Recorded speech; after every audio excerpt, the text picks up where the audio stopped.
오늘 본문은 여호수아가 마지막으로 이렇게 했던 믿음의 고백입니다. 제가 가지고 있는 우리 가정에 대한 언약입니다. 왜냐하면 하나님께서는 언약을 주시고 그 속에 있는 가정과 가문을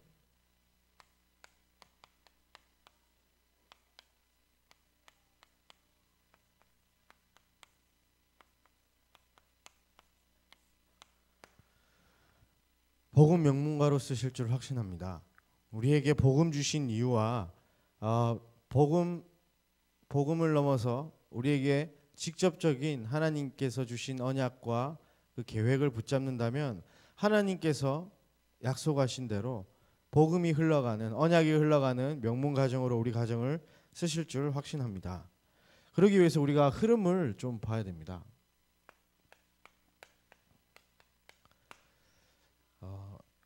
우리에게는 가문이라는 것이 있습니다. 그리고 우리 가정이 있습니다. 그리고 나가 있죠. 이 가문을 통해서 가정에 흘러 들어오고 있는 일들이 있습니다. 가정마다 다 틀린 거겠죠. 가문마다 약간 영적 문제도 흘러 들어올 수도 있고요. 영적인 축복도 흘러 들어올 수 있고요. 그리고 가문이 주로 중심적으로 생각하고 있는 우리 인간적인 흐름도 있습니다. 그리고 저는 몰랐는데 제가 그 어머니한테 복음에 대해서 알고 영적인 부분에 대해서 좀 알고 해서 이제 우리 조상들은 어땠냐, 어떤 게 흘러 들어오냐 물어봤거든요.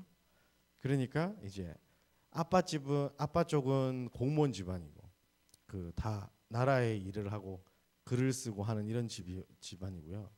엄마 쪽은 한량 집안이라는 거예요.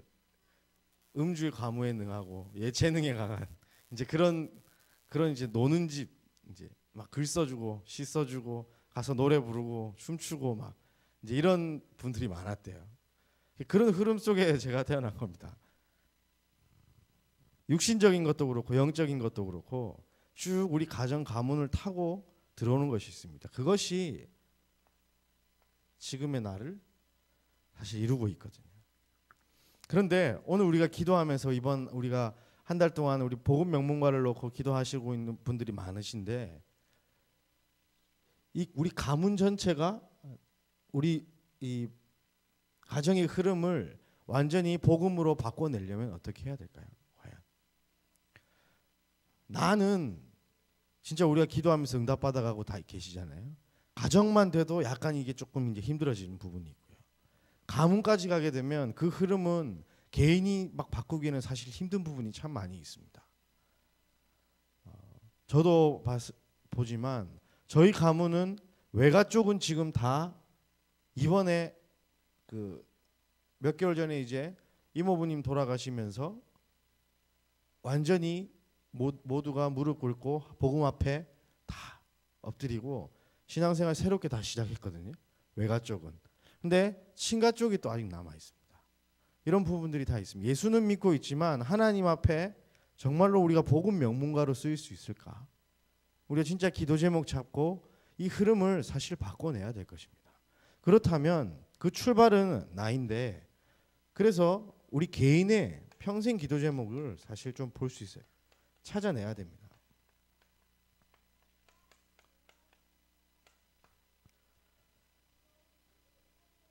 가문과 가정의 흐름이 있지만 내가 어떤 기도 제목을 가지고 있느냐에 따라서 하나님께서 우리에게 주시는 응답은 달라집니다. 그렇다면 이 작은 물결이지만 이 흐름이 가정으로 스며들게 됩니다. 흘러가게 됩니다. 우리 가정이 정말로 복음 앞에 세워지고 하나님께서 원하시는 그 부분을 조금씩 해 나간다면 우리 가문까지도 하나님께서 복음의 흐름 속으로 언약의 흐름 속으로 인도하실 줄 믿습니다. 그래서 우리에게 필요한 것은 사실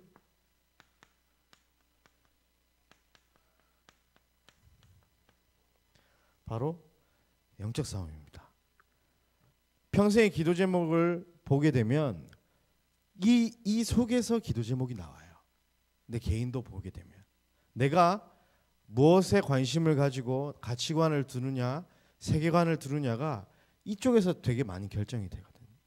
그러고 나서 제가 기도하게 됩니다.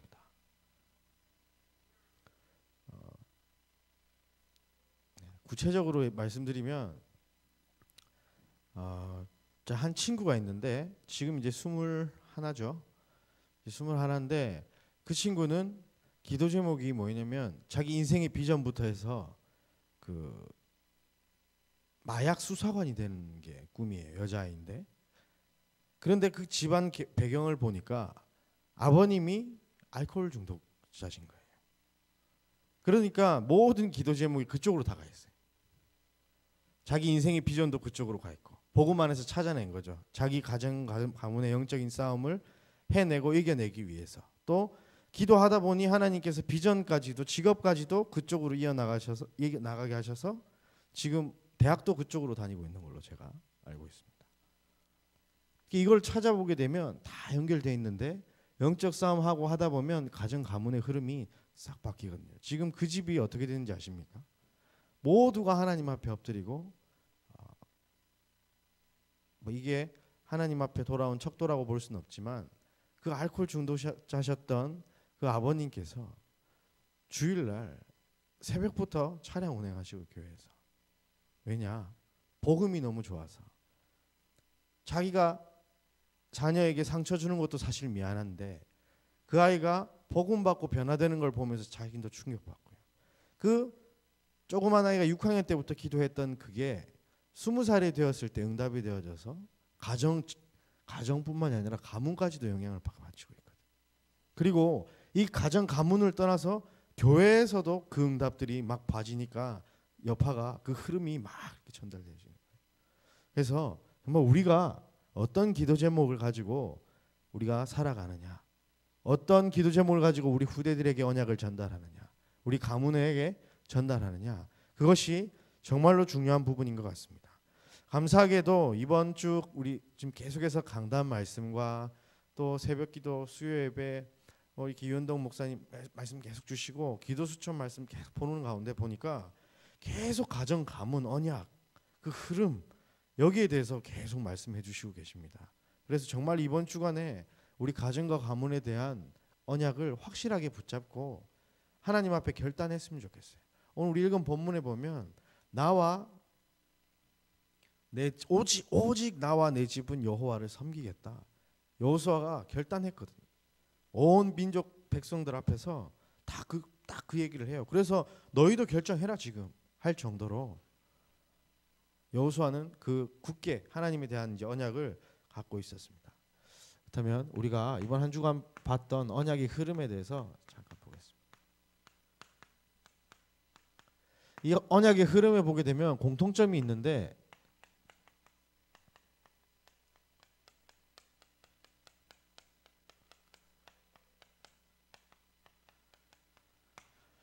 물론 언약을 붙잡고 언약의 가치를 본 것도 있지만 더 중요한 것은 하나님의 절대적인 주권적 선택이 있었다는 겁니다. 그 언약에 하나님께서 언약을 주시고 그 사람을 선택해서 축복하시고 그 언약을 전달할 수 있도록 은혜 주신 부분들이 있거든요. 그래서 개인의 인품과 능력과 수준과 상관없이 하나님의 언약이 전달되어져서 가정 가문에 흐르는 것을 볼 수 있습니다. 첫째로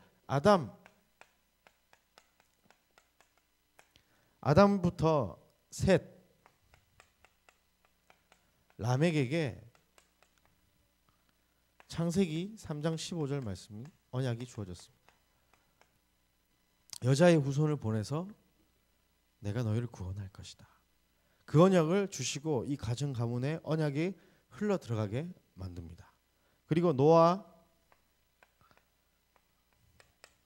노아를 지금 우리 강단에서 보고 있는 거죠. 셈 그리고 데라에게까지 이 방주 언약이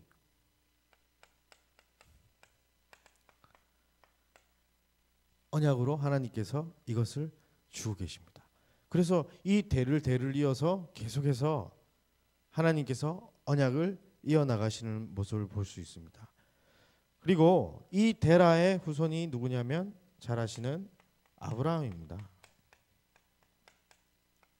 여기를 한번 찾아보겠습니다. 창세기 12장 1절 2절 말씀 보겠습니다.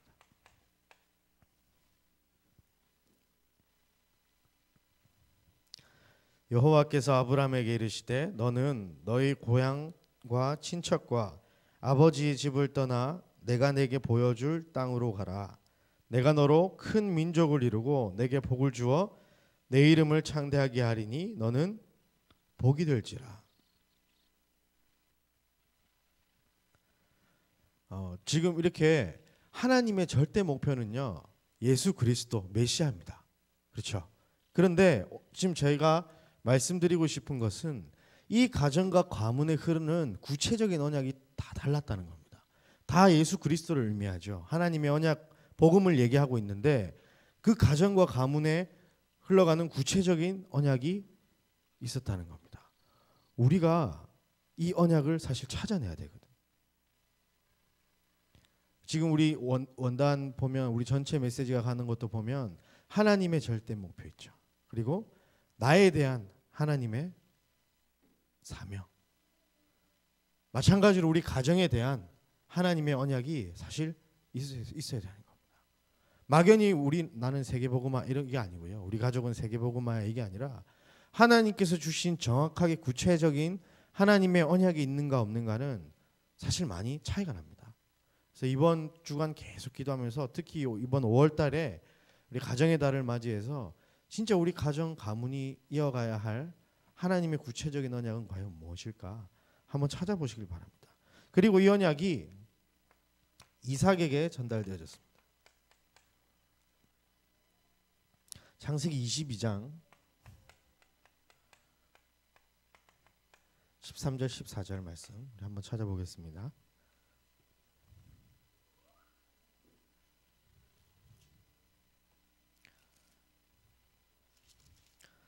아브라함이 눈을 들어 살펴본즉 한 순양이 뒤에 있는데 뿔이 수풀에 걸려 있는지라. 아브라함이 가서 그 순양을 가져다가 아들을 대신하여 번제로 드렸더라. 아브라함이 그 땅 이름을 여호와 이레라 하였으므로 오늘날까지 사람들이 이르기를 여호와의 산에서 준비되리라 하더라 말씀하셨어요. 이삭에게 완전하게 순양, 나를 대신해서 죽으신 그 희생제물이 완전히 각인됐던 겁니다. 어떤 게요? 하나님께서 따로 이삭에게 말해주지 않아도 이삭이 경험했습니다. 자기 아버지를 통해서 언약을 믿고 자기 자식마저 하나님을 믿고 하나님께 바치려 했던 아브라함의 모습, 그리고 거기 묶여서 죽을 뻔했던 자기의 모습 각인되었겠죠. 완전히 불이 확 아마 제 생각에는 과연 이삭은 양고기 먹었겠는가 볼 때마다 놀라지 않았을까. 양 보고요. 내가 죽을 뻔했는데 날 대신해서 하나님께서 양을 준비하셨다. 성경 저 보면요, 전부 다 고생했다가 응답받은 사람들이 많은데 이삭은 어릴 때부터 이게 확 각인이 돼가지고 고생 안 하고 응답받습니다. 샘 파면 샘의 근원이 나고요. 농사 지으면 100년의 축복받고 막 이런 응답들이 왔거든요. 그 흐름이 이 언약 속에 있었던 겁니다. 그리고 이것이 야곱에게 전달됩니다.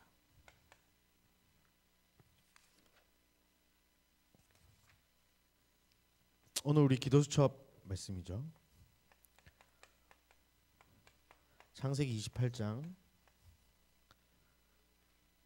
13절에서 15절 말씀 한번 찾아보겠습니다.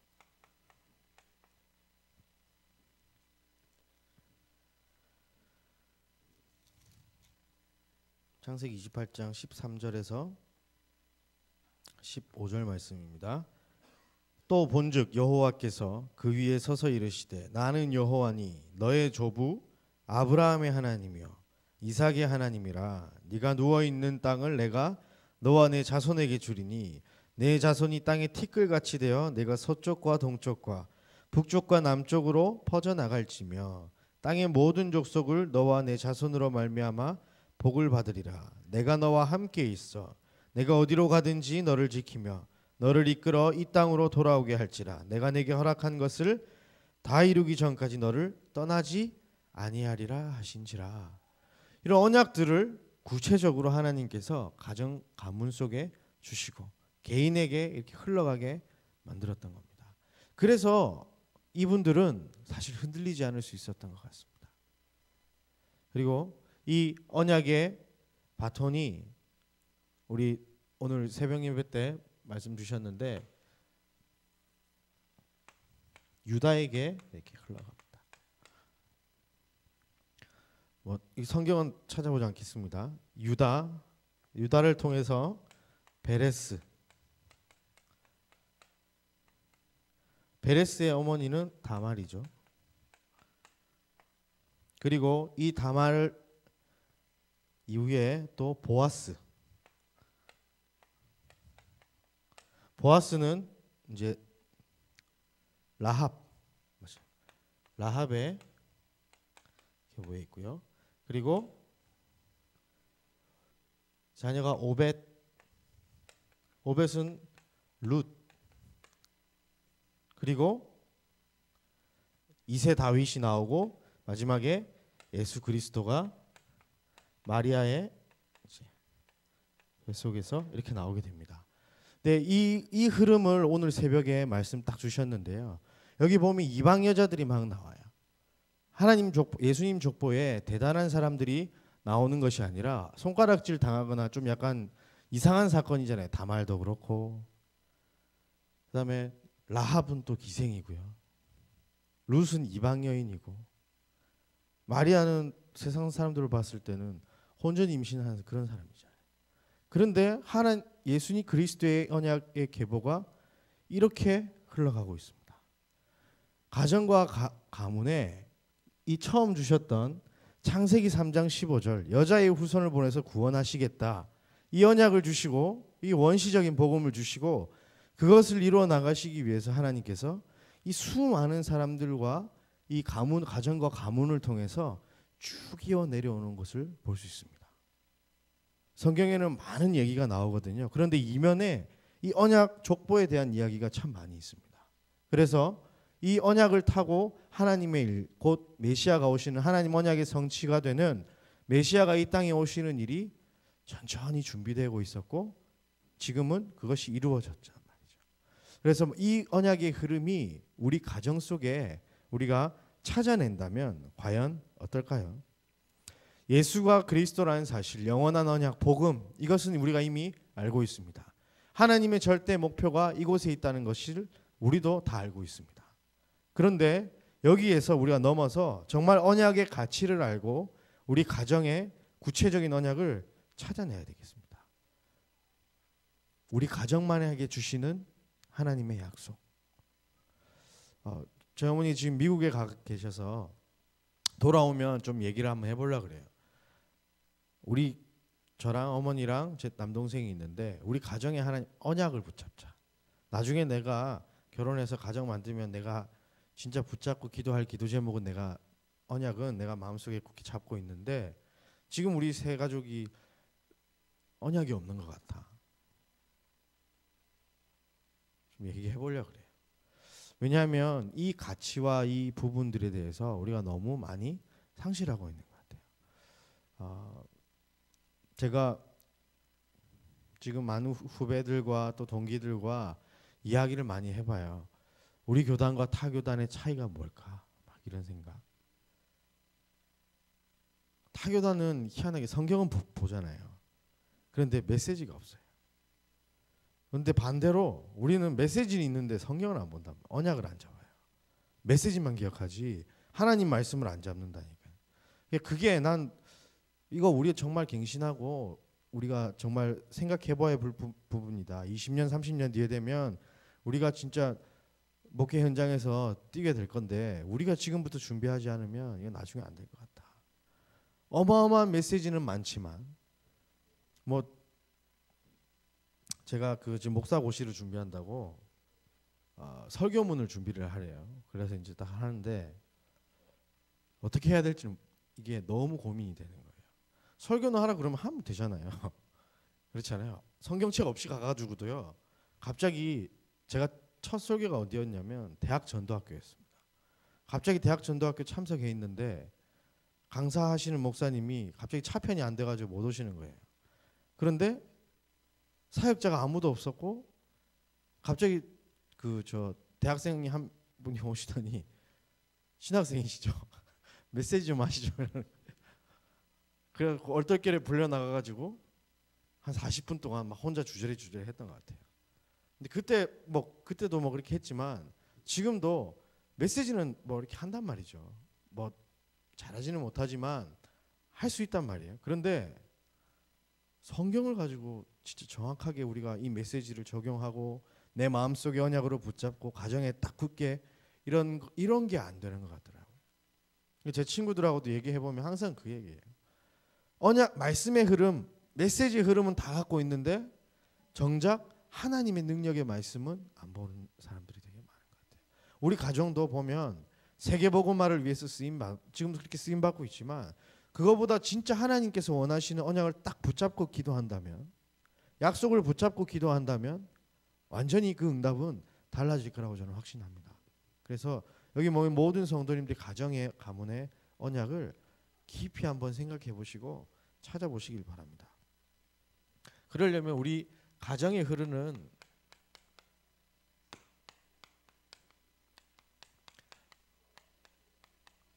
흐름을 잘 볼 수 있어야 됩니다. 아까도 잠시 언급드렸지만 우리 가정에 내려오는 영적 문제가 있습니다. 남들에게 얘기하기 부끄러운 그런 부분들도 있을 수 있고요. 그리고 뭐 얘기할 수 있는 부분도 있겠지만 가정에 내려오는 독특한 영적인 문제 있습니다. 우리 가정은 영적 문제 없습니다. 이렇게 얘기하는 분들은요. 곰곰이 다시 한번 생각해 보시고 누구나 다 있습니다. 어느 가정인지 다 있습니다.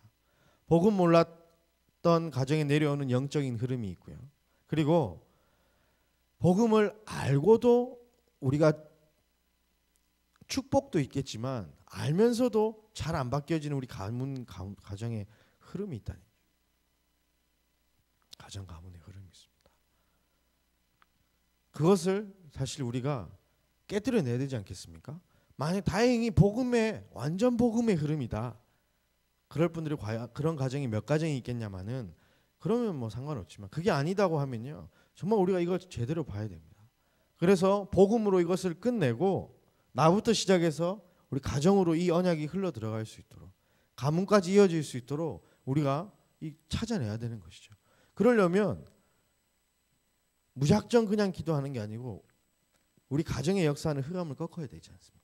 그러려면 어떤 방식으로 사단이 우리 가정과 가문을 공격하고 있는지 그 흐름을 우리가 좀 볼 수 있어야 될 겁니다.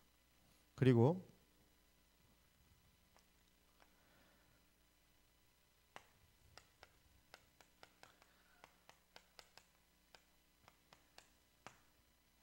그 가정 가문의 영적인 색깔이 있습니다. 물론 이 영적 문제도 포함되어 있겠지만 가장 우리 가정 가문의 색깔이 어떨까 이렇게 보면 가장 뭐 쉽게 그냥 진단할 수 있는 게 100%는 아니지만요. 가정에 처음 복음의 깃발을 꽂은 사람이 어떻게 복음 받았는지를 보게 되면 그 가정 가문에 흐르는 신앙 색깔은 사실 좀 거의 대부분 나옵니다.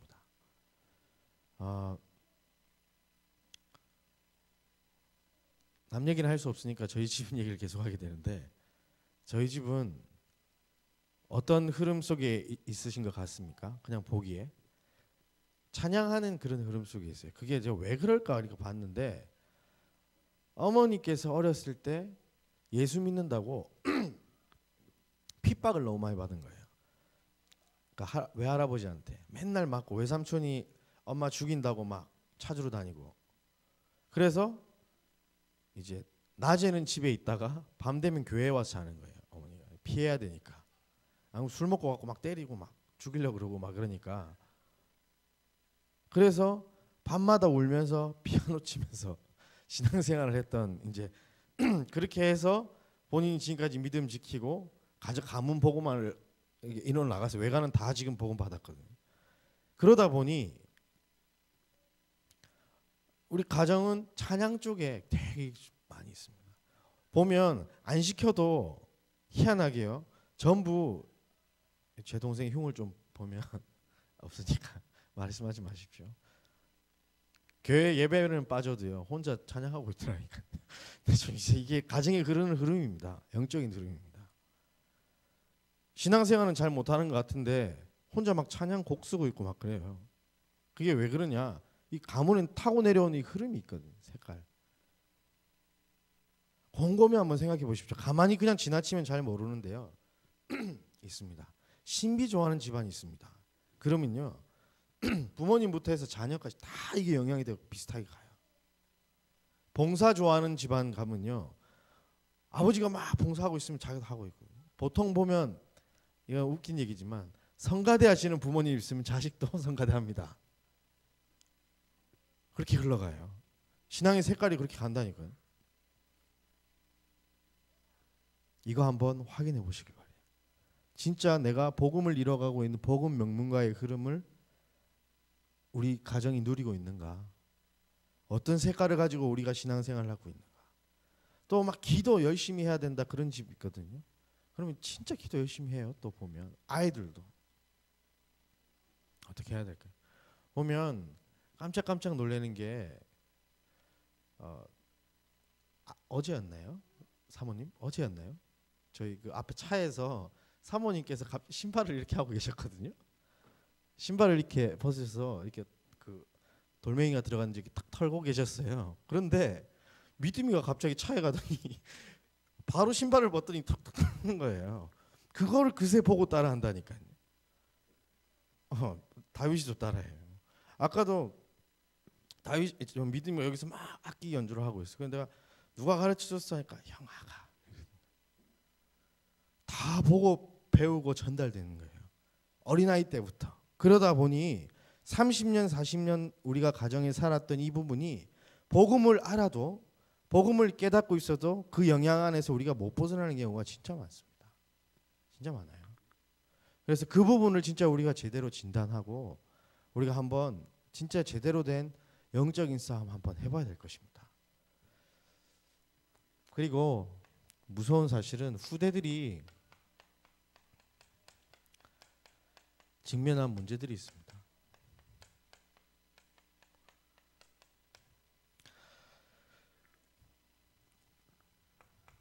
지금 이 시대는 창세기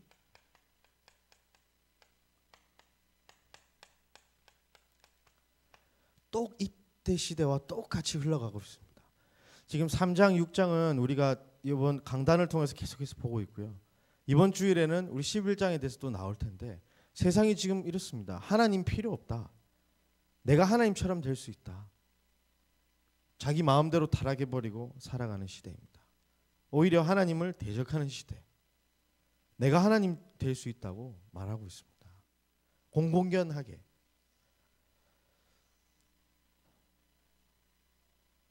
문화적인 얘기를 하면 너무 많아서 사실 말씀드리기가 좀 그렇고요.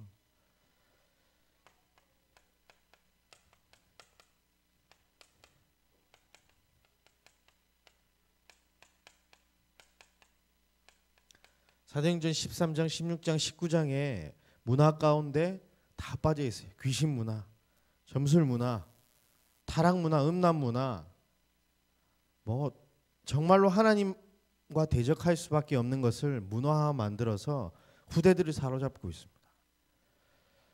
요즘은 잘 모르겠는데 애들 애니메이션 보면요. 어떤 걸 형상화 많이 하냐면 귀신을 형상화 많이 해요. 예쁘게 귀엽게 만들어서. 그래서 아이들이 그것에 열광하게 만들어요. 모든 우리 부모님들 아시겠지만 가장 대표적인 거에 뭐라고? 전문 과목 나왔지 지금 다윗이. 뭐라고? 요즘 게 전선생님 잘 몰라서. 네, 뭐 이제 뭐라 합니다. 뭔지 잘 모르겠는데 미안해. 대표적인 게 포켓몬스터. 포켓몬스터 빵 나왔던 거 아십니까 혹시? 문방구 앞에 가면 그거 딱지 같은 거 그거 하나 받으려고 빵이 막 쓰레기통에 다 버려져 있어요. 그거 들고 다니려고. 근데 또 도라에몽 아시죠? 도라에몽 나왔을 때 일본의 어린이 정신병자들이 300% 증가했다 그랬나요? 하여튼 그렇게 영향을 확 다 잃어간다니까요. 귀신 문화. 그리고 또 청년들은 어떻습니까? 좀 약간 재미로 한다고 얘기하지만 타로, 카페 이런 데 가서 보기도 하고요. 또 스포츠 신문 같은 데 보면 오늘의 운세. 은근 눈이 간다니까요, 사람들이. 왜 그렇습니까? 이 문화화돼 있거든요. 믿든지 안 믿든지 이 영향 속에 사실 우리가 살아가고 있고요. 우리 후대들은 여기에 노출되어 있습니다. 뭔지도 모르고 연예인이 되고 싶어서 난리를 친다니까요. 지금 자기 인생 포기하고 거기에 막 모든 인생을 투자했는데 결국에는 할 거 없어서 나오고. 좀 혹시 슈가맨이라는 프로그램 아십니까? 거기 보면 갑자기 떠난 가수들 참 많아요. 그리고 이제 십몇 년 만에 이렇게 다시 소환돼서 옛날 노래 부르는데 하나같이 사연 들어보면요, 기구합니다. 진짜 별의별 일 다 겪고 있어요. 그 대단한 인기 속에서 갑자기 무너져서 어느 날 사라지는데, 그것도 엄청 인기를 누렸던 극소수의 사람들만 지금 다시 하고 있잖아요. 어떻습니까? 그런데 많은 우리 후대들은 그것이 인생의 목표를 삼고 막 열심히 달려가거든요. 가족도 없고 부모도 없고 친구도 없고 아무것도 없고 그것만 그냥 바라보고, 그런 문화 속에서 지금 후대들이 살아가고 있습니다. 더 무서운 것은 교회마저 이 빛을 잃어가고 있다는 사실입니다. 교회에서 세속적인 것을 가르칩니다. 교회에서도요, 최고만 얘기해요. 무언가를 이루려고 얘기를 해요. 기도 응답 받아야 된다고 가르쳐요. 그런데 그 내용이 전부 물질입니다. 돈 많이 벌면 최고고요. 좋은 대학 가면 최고고. 교회에서도 이상한 거 가르치고 있단 말이에요, 지금. 그리고 더 무서운 것은 불신자들이 쫓아가는 그 성공을 향해서 우리 후대들도 갈게 교회가 가르치고 있어요. 정말 더 심각한 것은 지금 특정, 제가 그 교단을 언급할 수는 없으니까 말을 안 드리는데, WCC 앞장서고 있는 그 교단에서 채플 시간에 스님이 와서 강의를 해요. 신학생들한테. 그렇게 배운 신학생들이 주일학교 가가지고 설교하고 있다니까요. 지금 그런 시대입니다. 제 친구가 그 육군 장교 출신인데 자기랑 동기였던 나이 어린 친구가 전도사였대요. 그런데 교회를 안 간대, 주일날. 왜 여기서도 또 교회 가야 되냐고. 믿음도 없는데 그냥 신학 전공한 거예요. 그리고 가끔씩 이제 죄송합니다, 지금 교회 현실을 얘기합니다. 주일날 설교 알바 뛰러 다녀요. 1시간 설교하고 나면 돈 준다고, 큰 교회 가면. 자기 스펙 좋으니까 가가지고 설교하고. 그런 시대입니다. 이런 시대에 우리가 진짜 어떤 이 후대들이 직면한 진짜 문제거든요. 근데 우리마저 이 복음의 본질을 잃어버리고 후대들에게 이거 심으면 안 되지 않습니까? 우리가 정말로 우리 마음속에 복음 아니면 안 되는 분명한 이유를 깨닫고요, 우리가 이것을 누리고 후대들에게 전달해 줘야 될 것입니다. 그래서 강단에서는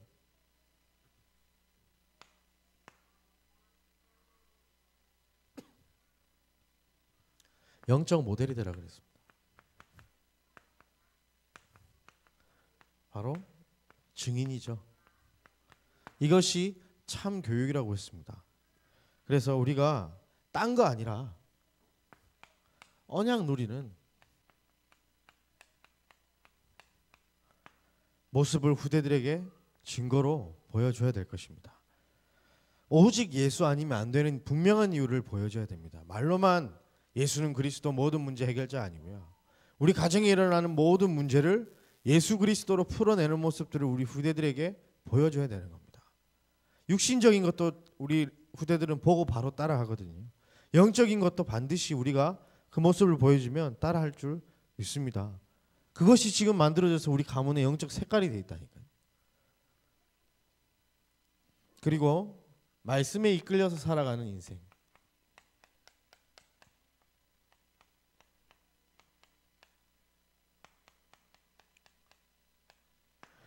말씀에 이끌린 삶의 증인이 되시길 바랍니다. 하나님 자녀는요, 하나님의 방법대로 살아야 되지 않습니까? 세상이 말하는 이것 쫓아 살아가는 거 아니잖아요. 진짜 영원하신 이 언약의 계보를 따라갔던 사람들, 공통점이 뭐냐면요, 있었던 문제와 사건들은 다 다르지만 공통점은 언약이 있었다는 겁니다. 그걸 통해서 하나님이 역사하셨고 그 계보를 통해서 예수 그리스도가 오게 됐던 거죠.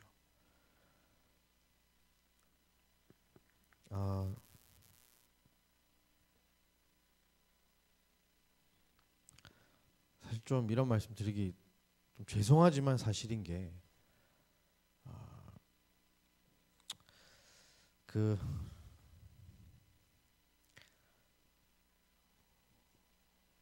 노아의 세 형제가 있지 않습니까? 셈과 함과 야벳. 방주를 탔지만요, 모두가 다 탔습니다.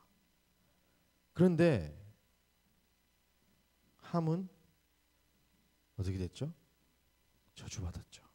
그래서 그들의 종이 됐잖아요. 물론 하나님이 절대적인 선택을 하지 않으셨던 부분도 있지만 저는 곰곰이 한번 생각해 봅니다.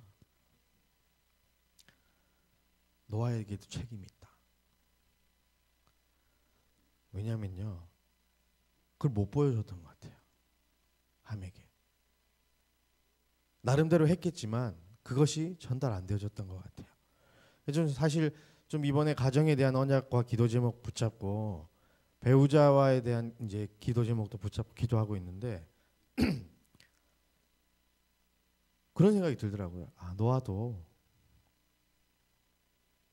충분히 못 보여줬을 수도 있겠다.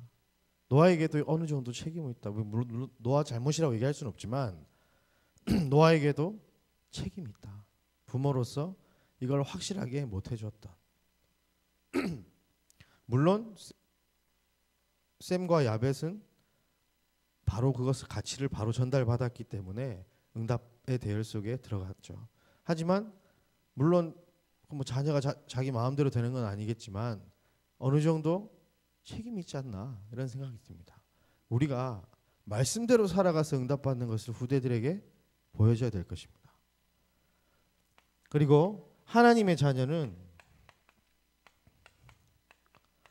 모든 것을 기도로 해결한다는 것을 보여줘야 돼요. 사람 찾아가거나 인본주의 쓰거나 뭐 책 보고 막 훌륭한 위인들이 했던 그 발자취를 보고 따라가는 게 아니라 모든 걸 기도로 끝내는 그것을 우리 후대들에게 보여줘야 될 것입니다. 저는 감사한 게요, 엄마한테 이 부분을 좀 본 것 같아요. 어머니에게 이 언약을 누리고 이제 말씀 이제 기도 응답 이 받는 거를 좀 제가 감사하게도 본 것 같아요. 저를 안 챙겨주셨지만 본인은 이걸 잘 하시더라고요. 그게 어린 나이에는 속상했지만 이건 제가 분명히 봤거든요. 한 번 제가 저희 그때 어느 정도까지 경제가 이제 어려워졌냐면 아버지가 일찍 돌아가셔서 교복 살 돈이 없었고 중학교 안 가려고 그랬거든요. 창피해서 부자로 살다가 갑자기 그렇게 되니까. 그런데 엄마가 돈 없다는 얘기를 지금까지 제가 들어본 적이 없는 것 같아요. 돈 없다 얘기는. 그때 그 정도면 얼마나 돈이 없습니까? 근데 우리 기도하자. 근데 난 사실 그게 더 싫었거든요. 어렸을 때. 그런데 한 번도 그런 불신앙의 말을 하신 적이 없었어요. 그런 쪽에서는 기도하자. 하나님 하실 거다. 그게 사실 지금 우리 교단에 있는 후대들이 제일 듣기 싫어하는 얘기가 사실 그런 부분이긴 한데 이거를 저는 봤습니다. 지금까지 우리가 살고 있지 않습니까? 기도응답. 그리고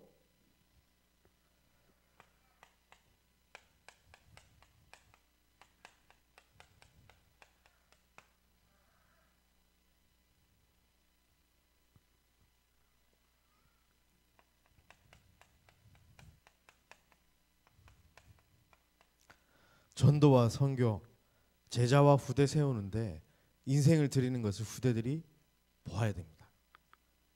이것이 우리 가정의 사실 어떻게 보면 목표가 돼야 돼요. 만약에 우리 후대가 전도와 상관없이 살아간다, 선교와 상관없이 살아간다, 제자와 후대하고 상관없이 살아간다면 사실 저는 그렇습니다. 이번 가정에 대한 언약을 붙잡고 기도할 때 통탄해야 될 일이라고 생각합니다. 우리 후대들의 관심이 여기에 가 있다면요, 물론 교회의 문제이기도 하지만 진짜 부모님들의 문제 아닐까요? 그래서 결론적으로 저희가 복음 명문가를 만들기 위해서 언약을 후손에게 바로 전달하라 그랬습니다. 강단에서. 그래서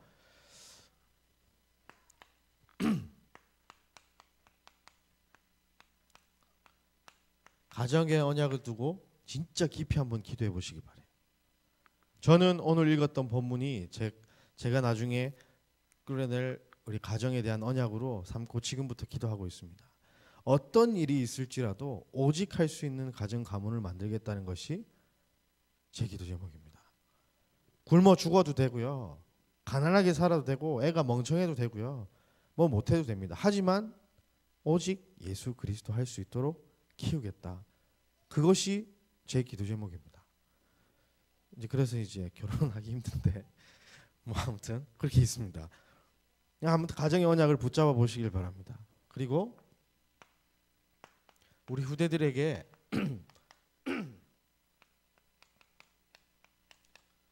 언약 각인할 작품을 한번 만들어 보십시오. 제가 새벽 예배 때는 잠깐 말씀드렸는데 제가 어머니 일기장을 봤거든요. 그때 엄마가 보는 눈이 달라집니다. 우리 엄마 전도자 맞다. 싫지만 이게 보여졌어요. 엄마한테서. 너무너무 엄마가 원망스럽고 밉고 했지만 이 부분에 있어서는 인정했단 말이에요. 그때도.